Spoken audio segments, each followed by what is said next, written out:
So I just did the remaining 4 rows that I had left since my last video.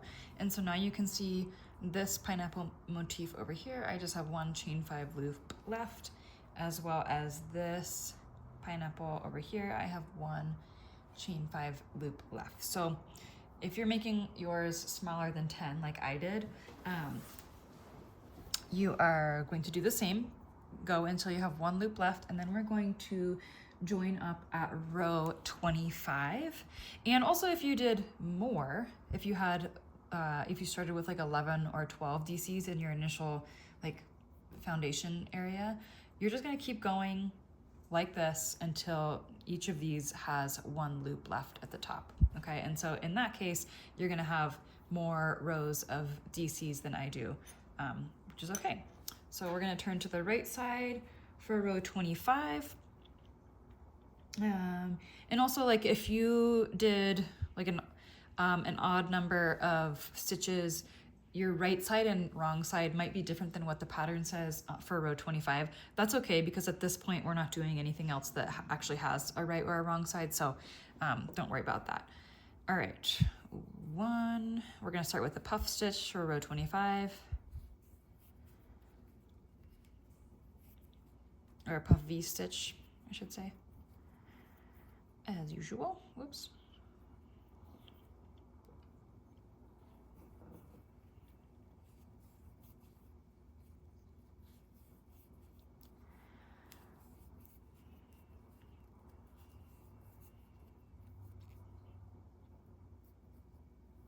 Okay. Then we're going to chain 1. If you were doing, if you were increasing your panel by increasing just the chains that are surrounding the pineapple motif, right here where I just chained 1, you're gonna want to chain like half of what you were doing throughout the rest of them. So if you were doing like a chain 4, for example, for all of these, go ahead and do a chain 2 right here. Otherwise it's gonna like, it's gonna bunch it together too much. So I'm doing a chain 1 because that's half of what I've been doing like for the rest of the motif. Okay, chain 1, I'm gonna do 1 single crochet in the chain 5 loop. Then I'm gonna chain 1 again, and then I'm gonna go ahead and do, I'm gonna skip this chain 2 space, and I'm gonna do a puff V stitch here. So we're kind of cinching the top of the pineapple motif together.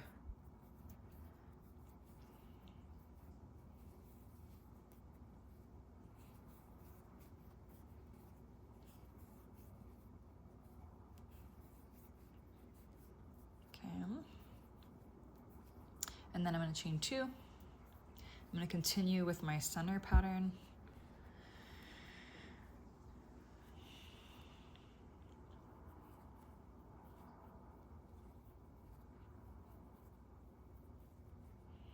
Which I'm actually, to be honest with you, not loving like how wide this still is, given that I'm trying to make a smaller panel. I don't really want to explain why that's happening, but I think I know why. So if you are making a smaller panel, like for a child, and you just want to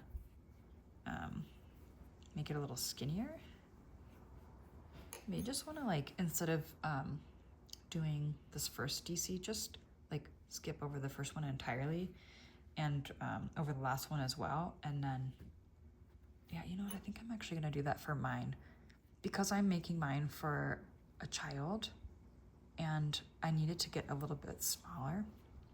Normally you would do your 3DC right here, but I'm actually going to see how this goes.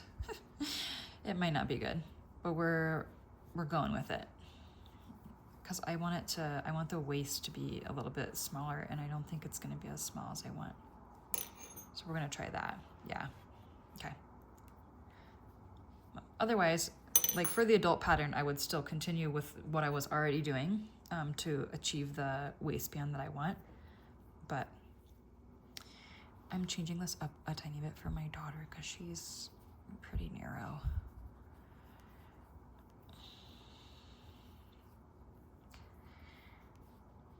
Okay.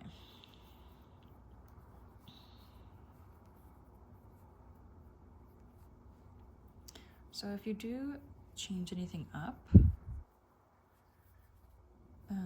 just write down what you did, because you want to make sure you do the same thing on the other panel.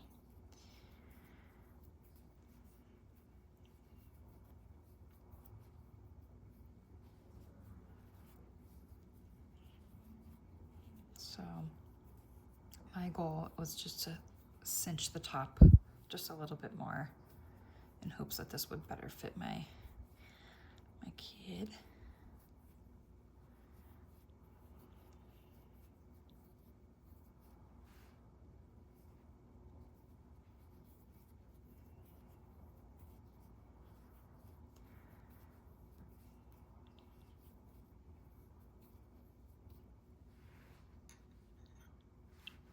Okay, so normally we would do one more 3DC right here as the pattern goes, like for an adult size, but because I'm trying to shrink mine down a little bit, I'm just gonna go ahead and chain 2. We're gonna skip over this entire section, and then I'm just gonna go straight for my puff V over here. And yeah, if you're finding that you do want a more narrow waist than what the pattern is giving you, you can always just do what I did, like for the last couple of rows, and just kind of skip over that last one. And so what I essentially did was I decreased it. So in the previous row I had 1, 2, 3, 4, 5, 6, 7. And now on this one I have 1, 2, 3, 4, 5, 6. So I'm decreasing it by 1 just to shrink it down a little bit. You can kind of be flexible with your work. You want this to fit you or whoever you're making this for. The only tricky part to this is if you're making it for somebody and you don't really have their size exactly, or you can't like hold it up to them, might be a little trickier. Again, err on the side of make it a little too small, because that will be better than making it too big. Okay, so I did my puff V, chain 2, I single crocheted into my chain 5 loop, and I'm going to chain 2 again and do my final puff V over here.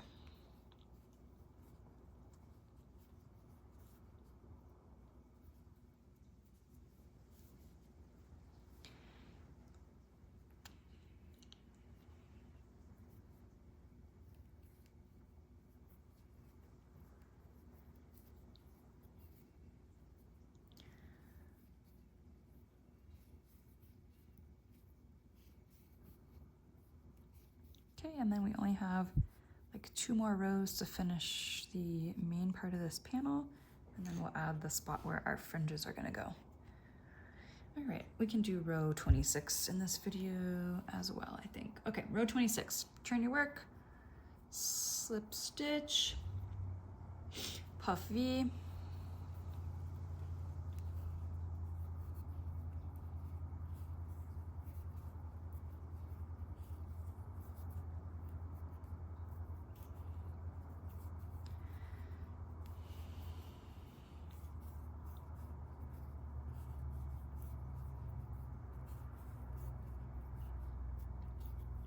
basically closing this pineapple motif. Okay, the pattern says skip the next 2 chain spaces. So you're skipping this, and we're skipping this, and we're not chaining at all.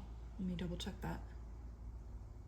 Yep, no chain. We're just gonna go directly do another puff V stitch right over here.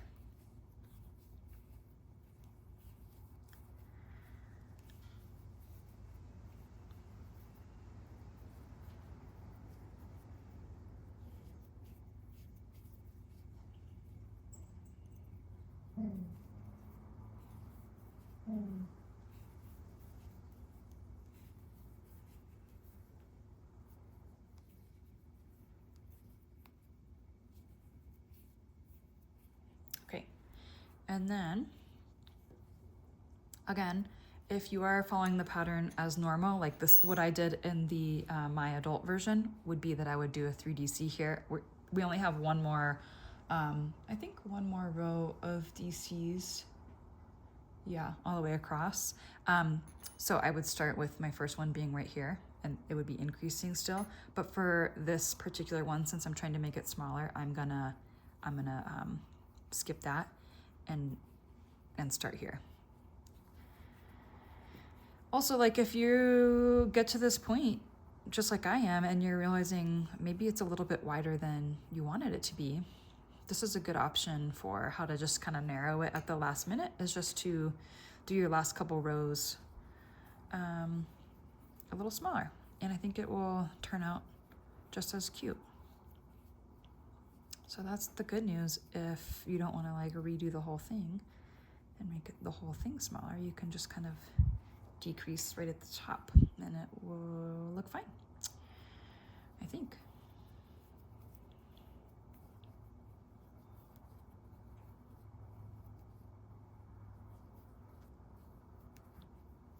The benefit of making something for yourself instead of someone else is you can really just match it to your own body. Make sure it's gonna fit the way you want it to fit.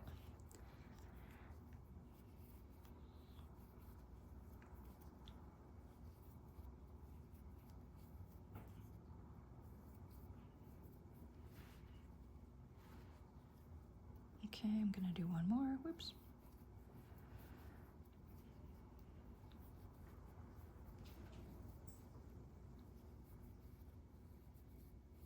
Okay, again, I'm stopping there because I'm doing some decreases, but if you wanted to continue as the pattern says, you would do another one right there and it would just be continuing to increase. I'm actually kind of liking how this is decreasing, okay? All right, I'm going to chain 2 and I'm gonna do just like I did over here. It's a puff V-stitch, no chain, and then just directly into another puff V-stitch. So it does feel like I'm making kind of a big reach, but that's okay. We want this to be getting smaller at the top.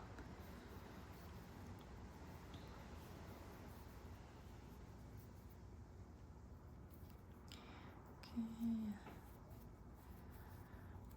And we're getting so close to being done with this panel. Hopefully you guys are liking this pattern and I'm explaining it well. All right, we're not chaining.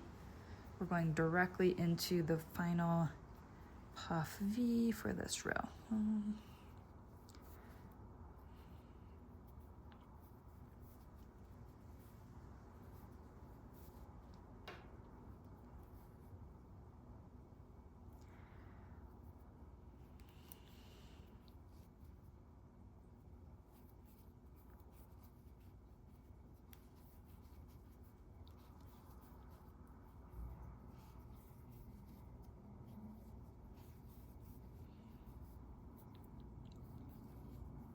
Okay, and that is the end of row 26. Okay, I'm gonna do a new video for row 27 and then for the creation of the spot where we'll put our fringes.